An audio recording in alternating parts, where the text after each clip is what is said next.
Welcome back to my series where I'm ranking every single episode from each Doctor's era in Doctor Who. Today we're going to be talking about Matt Smith's Doctor, the 11th Doctor. Although David Tennant was my first Doctor, Matt Smith is the person who made me fall in love with this show. I'm not entirely sure if it's his performance or Stephen Moffat's writing that made me want to explore Doctor Who as a whole and move into the classic series and explore the massive lore that is Doctor Who. This is probably my most nostalgic era as well. You know, this is the height of Tumblr fandom, that really overly positive fan experience that my teenage years had. So I have a lot of affection for this time period. Let's not waste any time and get straight into it. Starting off with the 11th Hour. What a great start to Matt Smith's run and a brilliant relaunch of Doctor Who. After David Tennant, who was such a massively popular Doctor, this is probably one of the hardest relaunches the show has had in a long time. Going from such a massive success and being like, is there a future to this program without this actor? I think a lot of people were thinking that during William Hartnell moving to Patrick Troughton, could this work? After Tom Baker left and Peter Davison took over, could this work? And I think Doctor Who has proven that, yes, you can have a popular Doctor, but you can start again with someone who's just as brilliant if you find the right person. And I think Matt Smith was that right person. And I think Karen Gillan was an incredible piece of casting. She does an amazing job as Amy Pond. You instantly like this person. I think it's interesting how Stephen Moffat takes certain elements from Russell T Davies' era that worked, setting it on contemporary Earth, classic invasion story, but it also really sets up the type of Doctor Who Stephen Moffat wants to make. Even getting stuff where we're seeing flashbacks of previous Doctors, which is something that happens a lot in this era with Stephen Moffat, which is something that Russell used to kind of avoid. We never really saw previous Doctors until the next Doctor. I think this season has some of Murray Gold's best music as well. Amy Pond's theme is so beautiful and haunting, and I just love the entire score throughout this entire episode. The show feels really confident and different and new, but it still also feels a bit familiar at the same time, which I think is the perfect blend. Next up, we have The Beast Below. I think it's interesting that Stephen also is taking the kind of pattern of Russell's eras of first episode, modern day Earth, second episode in the future, third episode in the past. This is a recurring theme that kept happening. And I think this was the smart decision to make, to have a bit of familiarity with the new. Because the show started looking so different. This looks completely different to a Russell T Davies era episode, especially because it's being shot in HD now as well. So it just looks a lot more expensive. This is an episode that I don't really rewatch very often. I like the idea of it and what it's trying to say in the way that humanity will just take advantage of these creatures, and even though they're trying to be kind, and what it's trying to say about the Doctor as well. I think it all works, but I don't necessarily enjoy the ride of it. Next up, we have Victory of the Daleks. I enjoy the story a lot more than others do. I really enjoy the setting, and I love when the Daleks are being sneaky. Obviously, there's a lot of callbacks to the power of the Daleks, using the callback to I am your servant, I am your soldier. I'm not too bothered by cherry-picking bits of the past and making them rework in a modern context, and I think this works well. I think the first half is brilliant, but when you get to the second half, it kind of starts to fall apart. I'm not a massive hater of the Paradigm Daleks. I think they're fine. I like when they get their slight redesign in later seasons where they've got more of a chromatic look to them. I think they look a bit better, but they were a bit of a misstep. And it's sad as well because I feel like after this, the show gets really nervous to redesign its iconic monsters.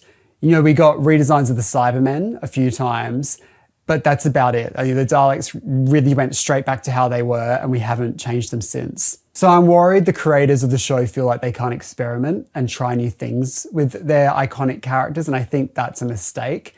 Because, online you see a lot of people doing incredible redesigns of the Daleks, and they would look amazing on screen. So to get stuck in that 2005 redesign, I think is sad. But there is something to say, once you stray too far away from the iconic Dalek design, it kind of stops being a Dalek. I think there is truth in that. Next up, we have Time of Angels and Flesh and Stone. I am a massive River Song defender. I love River Song. So every time she turns up, I'm having a great time. There's something about Alex Kingston and as a performer that I really enjoy. And I feel like she gets a slight reworking of the type of character she is from her previous appearance. She seems to wink at the camera a little bit more. She's a little bit more flirtatious than she was in her original run. Whereas in the original 2 episodes that she was in, Silence in the Library and that, it felt like she was maybe, I don't know, a bit more mature and someone who was a bit more reserved. Whereas now she's like, I am the most beautiful woman ever. And that's just Stephen Moffat's writing. He loves confident women who are like this, and that's just what he writes. I think this is a really good return for the Weeping Angels. The problem with Blink is that because it's a Dr. Light episode, they're a difficult monster to translate into an episode with the Doctor in it. And I think Stephen proved that you can put the Doctor in this scenario and it works brilliantly. I think one of the biggest criticisms for the Angels in this one is when you get a shot of them moving. And I agree with that. That is probably a misstep. I think another issue with the Angels in this is that we're already adding a lot of more rules to them. You know, the image of an angel is itself an angel. You know, we're adding a lot to make these characters really complicated and how they can fit into narratives. But ultimately, I really enjoy the story. So next up, we have the Vampires of Venice. This story is fine. I like the location. I think the vampires are well done. I enjoy that we're seeing more of Amy and Rory's very dysfunctional relationship. You know, they have a very complicated relationship, and I like that, you know, because Amy comes across quite awful sometimes and Rory just seems like, why is he here? Because I feel like a lot of TV shows really dumb this stuff down. It's like, this is a good person, this is a bad person. It's like, well, people exist in shades of grey. And you can have unhealthy relationship dynamics and you can work through them, which is like an overarching arc with these 2 characters. They go through really rough patches, but at the end of the day, they really love each other and they make it work. And I think that's great. And I really enjoy that. Next up, we have Amy's Choice. I love this episode, but it's not an episode I rewatch very often because it is quite repetitive, you know, but I love the idea of the Dream Lord. And I think it's really well played. I like the idea of having this like parody version of the Doctor who hates himself so much. And, you know, having that type of dynamic is really interesting. And like during season 5, it still feels somewhat domestic. You know, you're going back to Ledworth and stuff like that. And even though it's out of time, so it has that real blend of Russell and Stephen together. It doesn't feel like it's just gone, this is a completely different show now, completely different concepts. It still has elements of what made it successful in the first run. And I think that's what makes Stephen Moffat a really brilliant showrunner in that moment, to say, let's keep doing what people love, but give it my own twist that makes me me. Next up, we have The Hungry Earth and Cold Blood. I've put it in the not for me category because it's basically an exact retelling of the Silurians. You know, the John Pertwee story. It's the exact same story, but I don't think it's done as well. I think it looks better, but that's like the bare minimum. This is obviously shot in HD and the Silurians from the 70s barely exist in its original format. So side by side, one looks better, but I think the storytelling of the original is better. And I think this is an issue with the Silurians in general. They keep telling the exact same story over and over again. You know, Silurians, the Sea Devils, it's the same story, and this is the exact same story again. So it's like, how many times do I have to sit through this exact plot? Okay, I really want something different with them. And that's why I'm hoping The War Between the Land and the Sea is telling a different story with these characters, and that it doesn't feel like a same retreading of this exact story. Because if it is, I'm just going to turn it off. Well, I'm not, because I'm a Doctor Who fan and I watch everything because the BBC own me. But next up, we have Vincent and the Doctor. I adore this story. This is one of those episodes that's kind of hard not to cry at the end. It's just so powerful. I like how this story isn't, we've solved depression. It doesn't go back in time and say, we're going to fix him. Amy's desperation to take him into the future to see the art gallery and see if it'll change him and see if it'll stop him from doing what he does, but it doesn't. I think that works really well, and there's a real emotional payoff. On first glance, you'd be like, oh, so you can't help people who are in bad places, but it doesn't say that. You know, in those final moments when Amy sees the painting and it's got her name on it, to show that she did make an impact, she did change his life, but she couldn't save him like that. And I think that's why the episode is so powerful and so sad. And this is one of those stories that's hard to rewatch very often because it is just a real emotional roller coaster. I think it looks beautiful. I think the only misstep is probably the random monster, but it's fine. Next up, we have The Lodger. This is one of those stories that I adored when it came out. I was so into this one. I think at this point, I didn't really know who James Corden was. You know, this was like 2010 in Australia. He didn't really have much of an impact here at this time. Whereas now in the year of our Lord 2025, that guy is everywhere. And I love the idea of the Doctor just like boarding in this room. It's just such a crazy place for him to be in. And I think Matt Smith gets to do all this zany, crazy stuff, and it really resonated to me as a teenager. That type of stuff was really exciting. Whereas as I get older, the zany stuff can be a little bit grating at points. But back then I was so into it because I was also a zany teenager. And I love the whole TARDIS upstairs and what does that mean, even though the overall story arc with the silence gets a little bit messy as it goes on. And I still feel like I don't fully grasp 100% what it is because I feel like there's a lot of stuff that's missing. I still really enjoy the setup for it. Next up is the Pandora Opens and the Big Bang. Now this is a finale. This is so much fun. I think this is one of Stephen Moffat's most successful finales. I think it closes the Crack in Time arc well, and I love River Song in it. I enjoy that Stonehenge being a setting and under Stonehenge and how that works.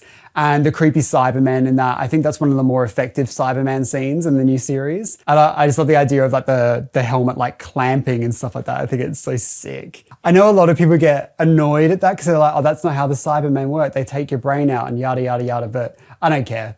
I love the idea of it being like this metal walking Iron Maiden tomb that can just envelop you. I think that's really a frightening image. I like all the different time traveling stuff and young Amy helping older Amy and how it all pieces together. I think it's one of the more successful timey-wimey things the show has pulled off. And when Stephen Moffat does it well, he does it so well. Next up is A Christmas Carol. I put this in the great category. I think it's really, really good. I'm just not a massive Christmas special fan. But if you want a proper Christmassy Christmas movie, but it's got Doctor Who in it, this is the one. A lot of the other Christmas specials had Christmas as a setting, but it wasn't the main story, whereas this one, it's the main story. I think it's beautiful having the Ghost of Christmas Past, but translated into a Doctor Who setting and using time travel instead of a ghoul. And I think it's really sad and beautiful and heartfelt. And I think it's one of Stephen Moffat's like triumphs in his entire run of Doctor Who. I think it's one of the most beautiful looking Doctor Who episodes of all time. Those blues and the visual effects are so gorgeous. I think it really holds up, and I think you could broadcast that on BBC One today and people wouldn't even blink an eye. It just looks so good. Next up is The Impossible Astronaut / Day of the Moon. This is my favorite two-parter of all time. Probably my favorite 11th Doctor story. Although I feel like the Silence storyline, it probably doesn't wrap it up as well as you'd hope it would. But I think the vibes of the story is brilliant. I remember the initial teaser trailer coming out where you see the Silent in Nixon's office and it's so haunting. There's something amazing about that classic alien silhouette, even though this one's really, really tall and usually greys are seen quite small. But I think this design works because it's classic. The Silents as monsters are probably one of the best creations Doctor Who has done, but because they fit so much into this story arc, they can't keep coming back. And that's such a shame because they are terrifying. That scene in the bathroom where that woman keeps looking back and forgetting that the Silent is there, and when it like destroys her, like obliterates her, the first word you ever hear them say is like joy. And you're like, oh my God, this thing is disgusting. And then you find out its name is Joy. It's like, either way, it's just so, the voice is brilliant. The design is brilliant. The effects are brilliant. I love it. I also love it being set in like Nixon's time in America and all the NASA stuff. You know, it's such a beautiful time period for space exploration, and it makes it thrilling. It makes it really exciting. The time hopping and the place hopping, and I just think it works so well. I think the second half, Day of the Moon, probably isn't as strong as The Impossible Astronaut, but the vibes overall of the whole thing is so brilliant. And this to me is peak Doctor Who. Next up is The Curse of the Black Spot. Unfortunately, this one is not for me. I really like the setting. I like the idea of the black spot and how it works and stuff like that. But just the ending is just so haphazard, and I really hate nothing more than CPR in television and film, because I think it does a lot of real life damage when we depict CPR like this in television and film. So I think this is a real disservice. That's why I really don't like this episode, because I think it's dangerous. Yeah, I know it's dramatic. I shouldn't hate an episode because of that, but I do. Sorry about it. What are you gonna do? Guess I'm too woke. I don't know what I'm talking about. I'm just saying stuff now. Next up, we have the Doctor's wife. This used to be like number one for me. But as I've gotten older, the zaniness of this era starts to grate on me a little bit more, because I'm getting old and bitter and negative. So Idris, I'm just not a huge fan of that idea of, the TARDIS coming alive and kissing the Doctor. But that's me being a sad old git, But at the time, I loved this episode. I like that we got to explore more of the TARDIS, even though if it was the same corridor for a lot of it, but that's very Doctor Who.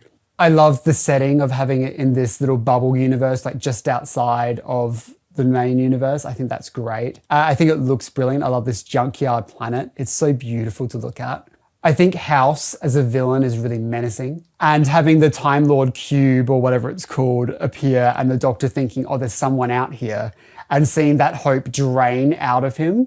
I think it's one of like Matt Smith's like greatest moments in the show, and you can really tell he does that perfect balance of I'm silly and zany, but I've also got a darkness to me. And I think that's why Matt Smith's Doctor still works, even when the zany stuff can be a bit sickly. Next up is the Rebel Flesh and the Almost People. No. Next up is A Good Man Goes to War. I've always been a defender of A Good Man Goes to War. I like the reveal of River Song in this. I think it works for me. I like that we're getting the headless monks and the clerics, and it feels like there's a bit of a world building in this era of Doctor Who. We're slowly seeing bits of them. And I like the introduction of Vastra and Jenny and Strax and where they go in the show from this. I think they have much better appearances as it goes on. There's a lot of like time hopping, and it feels really epic and big for a mid-series finale. And I thought it was a fun experiment.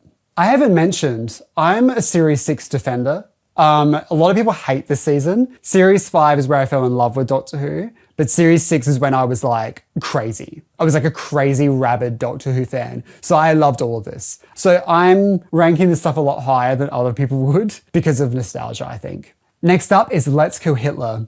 Okay, well, there's parts of this story that I like. I like Mel's, but the problem is like she's not mentioned at all beforehand, and she's apparently Amy's like best friend, and like that retroactively stuff doesn't really work for me. I think the story's funny.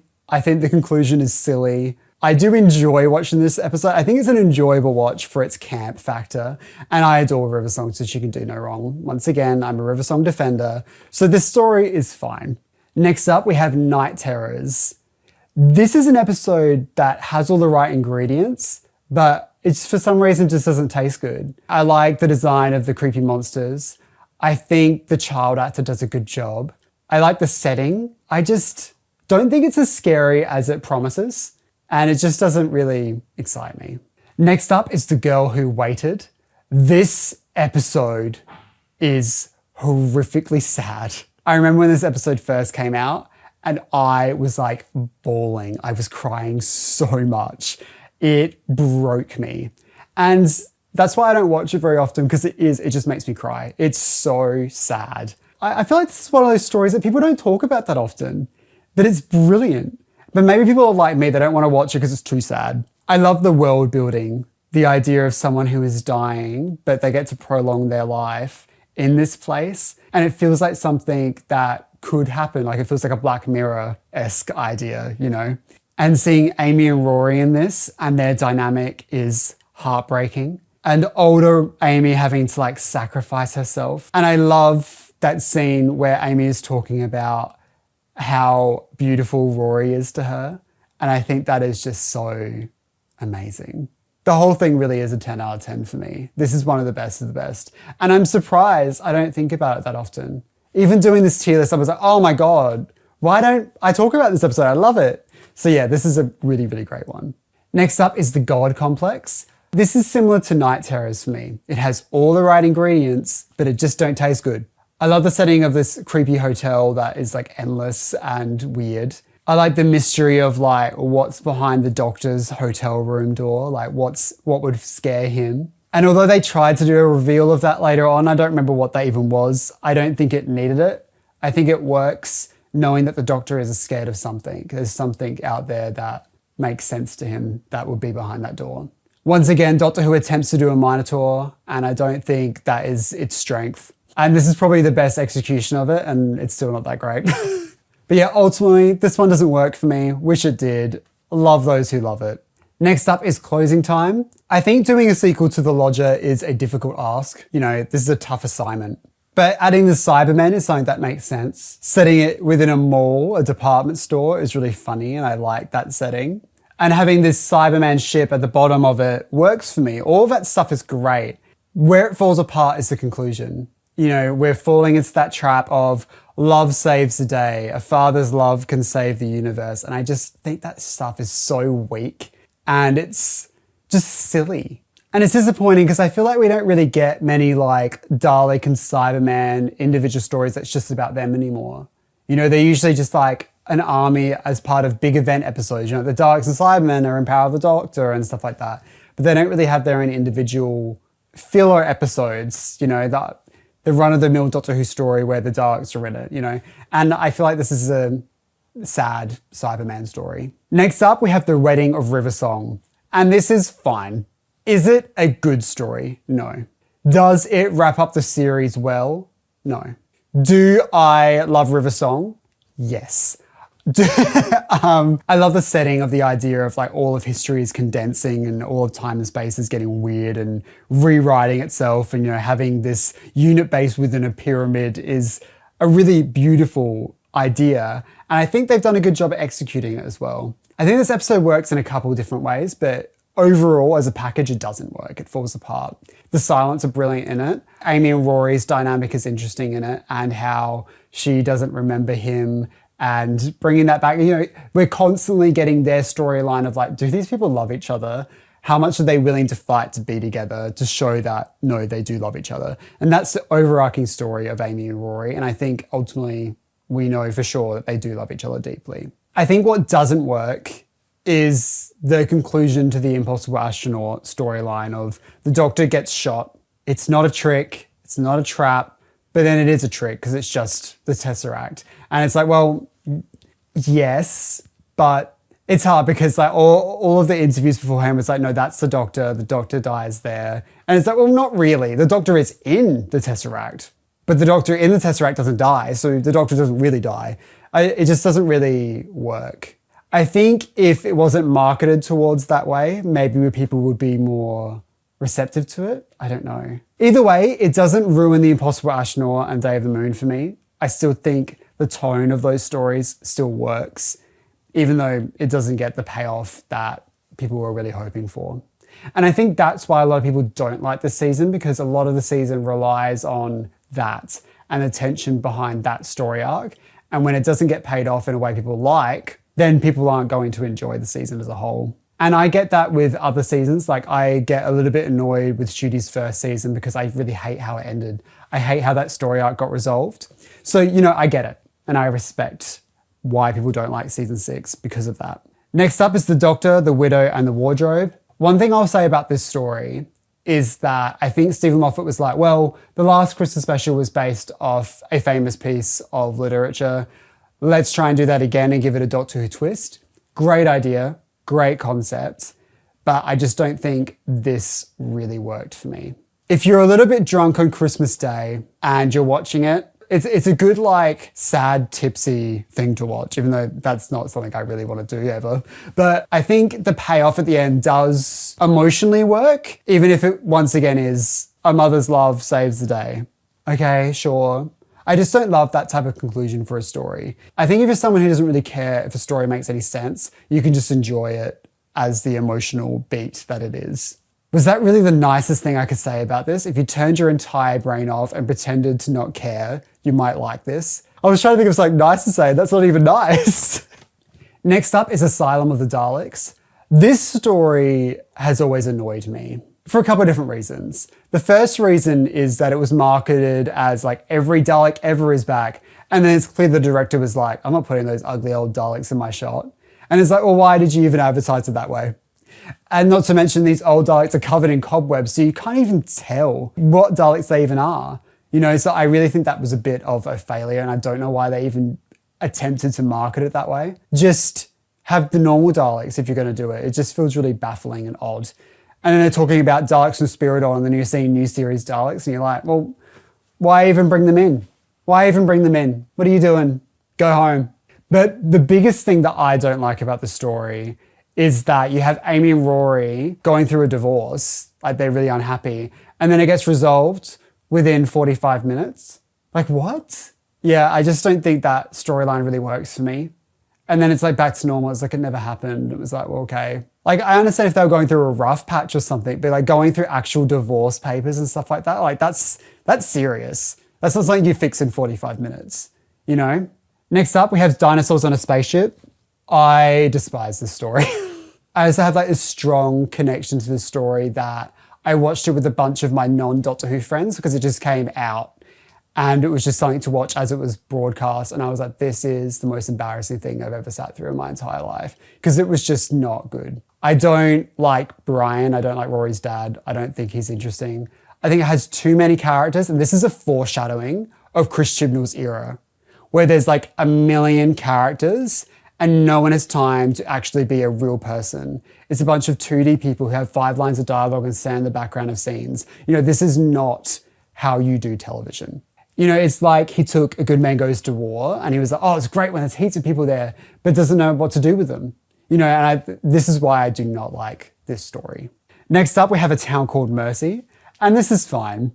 Wow, I'm looking at my tier list and there is a lot of stuff in the okay section. It's a bit harsh.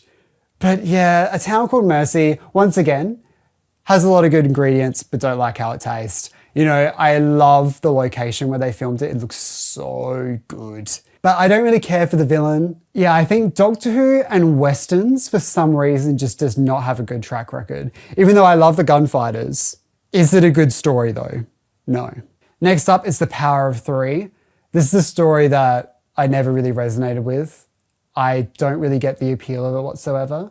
I'm okay with the introduction of Kate Stewart, and she's very different in this into what she later becomes. At this point, she's like, yes, I am the Brigadier's daughter, but, I've changed my name so I'm not like him. I'm not just a Nepo baby, even though she is a Nepo baby. And then she becomes full Nepo baby. She's like, can't stop bringing up her dad like every 5 minutes. Like, it's hilarious.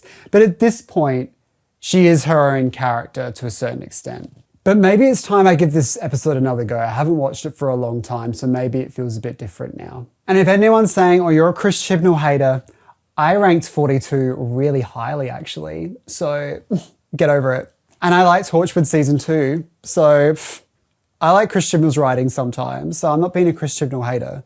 And I put Stephen Moffat stuff near the bottom as well. So, I'm not picking favorites. I'm just saying my honest thoughts, feelings, and emotions to you because I love you.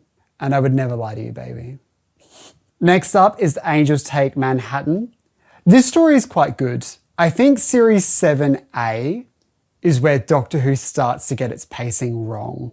It's where it starts to put too much into one episode and there's not enough time. This is the beginning of that. This episode has so much greatness in it. I love the setting of New York. It looks beautiful. I love the angels in this. They're really creepy. And the little baby angels are creepy as well. They're mean. I don't like them.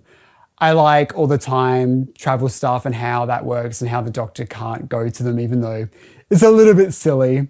I think that's a problem with Doctor Who when they're like, oh, you can't go back to this time period. And it's like, well, why doesn't the Doctor go back like 5 years beforehand and just sit around and wait? What's going to happen then? But then again, even if the Doctor tried to do that, the TARDIS wouldn't let him. I don't know how it works, but I still think emotionally the story works. I think it's a really sad departure for them, but it's starting that trend of Stephen Moffat refusing to really kill off his people. They're gone, but they're not. They got to live on in some random way. Well, that's all right then. No, I enjoy this episode. I would rate this episode higher if it got more time. Or maybe if a few elements were cut out and we got to just enjoy it. Because the thing is, this time period And I love River Song in this as well, being a detective, and that era is so romantic to have her in. And Big Finish took that and ran with it as well. They've told stories in that era because it's beautiful. Why wouldn't you want to spend more time there? And that's the problem with this type of storytelling, is that you've got an amazing setting, but we don't get time to really enjoy it. And that's the thing I love about Doctor Who is time travel and getting to visit all these alien worlds and stuff like that. But if you haven't got time to actually immerse yourself in that place, then what's the point? You better have a really good story to tell in that setting for it to work. Next up is the Snowman. Wow, it has been a while since I ranked something this high. This is one of my favorite Christmas specials.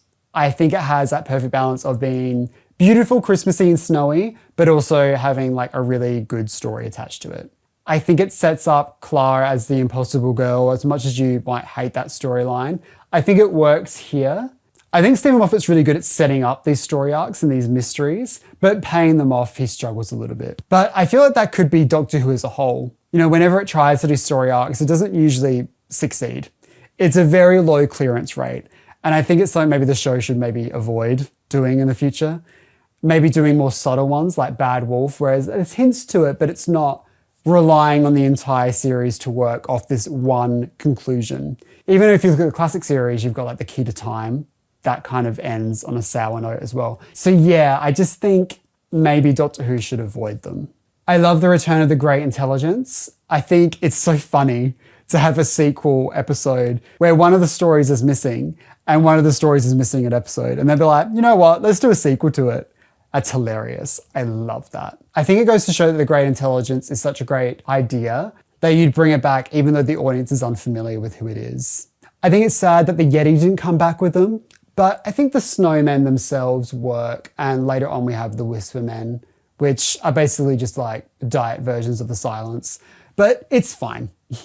Next up, we have the Bells of St. John.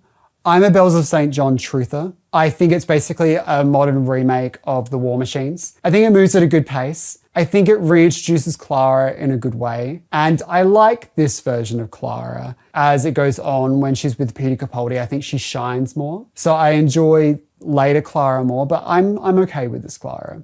One of my favorite scenes is where they go through the plane. I think that is a beautiful sequence and it just looks so great. And it has a really good sense of space. Like you're seeing the plane in the distance and then they're on the plane and then they're back. And it's just like so well done. But yeah, this is a story I need to rewatch more, I think. I think I need another rewatch of this. I want to see how well it's aged as well. Next up, we have the Rings of Autan. I've always been a Rings of Autan truther. I love this story. I like the setting. I like having all those alien monsters together and how Clara interacts with them and sees them in this marketplace. How the mummy works and the singing is really beautiful. And that final scene where the Doctor is having his little speech, at the time when I watched it, it was really powerful. People loved Doctor Who speeches back then. That was the big thing. The Doctor had to have a speech. Not so much anymore. That's something that's kind of like gone out of vogue. But I think this was one of the stronger ones at the time. Next up, we have Cold War. This story brought back the Ice Warriors, which is really great, but it also kind of ruined a little bit of the mystery of the Ice Warriors. I never need to see one without its helmet on. And it's especially worse because it's like a CGI thing, whereas, you know, the original is such a beautiful, practical design. And I just don't think what they showed was really nice. I think the original design is so beautiful and iconic that taking off the mask kind of broke it. If you're going to take off that mask, it had to be brilliant. It had to be really, really good, and it wasn't. I like the setting of the submarine. I think the Ice Warrior feels really tough and really menacing, but I don't think it's the world's greatest Ice Warrior story. And it disappoints me because I feel like the Ice Warriors don't really have that perfect story where they're scary and menacing and it's perfect. They get moments of greatness, but the overall stories are just okay. I think the Seeds of Death is probably the closest we get to a really good Ice Warrior story. And I actually enjoy the Empress of Mars, but we'll talk about that later. Next up, we have Hyde. I've ranked this a bit higher than I thought I would. And I've done that because I think if you're going to tell a ghost story in Doctor Who, this is how you do it. I think it's spooky at first, but then it's set within the Doctor Who universe rules, but it doesn't ruin the spookiness. And I think the creepy Bone Man or whatever he is a really brilliant executed design. and he's really creepy, and the cracking of the bones, like that sound really sticks with you. But yeah, it's a story I haven't watched for a while, and I think I'm due a rewatch to really give it that honest opinion on it. Next up is Journey to the Center of the TARDIS. Flopperella. Maybe there is a reason why we don't see all of the TARDIS. Because I think once you get out there, it's always disappointing. I think there's a magic in the imagination of what the wider TARDIS looks like. Because once you put it on a BBC budget, it just doesn't really live up to it. I like the idea of there being some menace within the TARDIS, but I don't think the monster design is anything really impressive. I just don't enjoy the story. I don't get anything from it, which is really sad because I think the concept sounds really exciting and beautiful, but it just doesn't really feel like it does anything for me. Next up, we have the Crimson Horror. Thank God I get to rank something high. Oh my God, it's been a while. I feel like I've just been negative. I've always loved the Crimson Horror. This is what Mark Gatiss does well. Historical set in England. It's what he loves. He is an Anglophile through and through. I love the villain and I love Mr. Sweet. I think it's really gross and creepy, and I think she does a brilliant job at selling the menace of this character. She's sickly sweet. I think I would have enjoyed it a little bit more without the sonic screwdriver joke. Like, oh my God, get a grip, Stephen. Or take your hand off it. You know, it's just like, my God, what is with this era and being so sexualized? It's weird. And not in a way that's like haha funny, but like kind of like gross. I don't know. But yeah, love the setting, love the vibes. Clara gets a great outfit. Love it. Next up, we have Nightmare in Silver. I actually rewatched this episode last night. Why did I watch it? I could not tell you. I enjoy the redesign of the Cybermen. The new reworking of the Cybermen being this like unstoppable force that can upgrade is something that doesn't really go anywhere, because once you have a monster that can constantly upgrade and become immortal, that doesn't work. That's not going to get you anywhere, because how are you going to stop them? That's probably not the greatest idea for a villain that's going to keep returning to the show. I love the new Cyberman voice as well. It has a bit more of a gravelness to it. I love all that stuff. I actually really enjoy it within the episode, but it doesn't make sense when they come back in future episodes and they're not impervious to gunfire. I like the setting. I like the idea of this like little theme park thing, but the budget just doesn't stretch to really pull it off. You can tell that's just like some random castle. It doesn't feel like a theme park at all. They've done the best they could with what they could. Next up is The Name of the Doctor.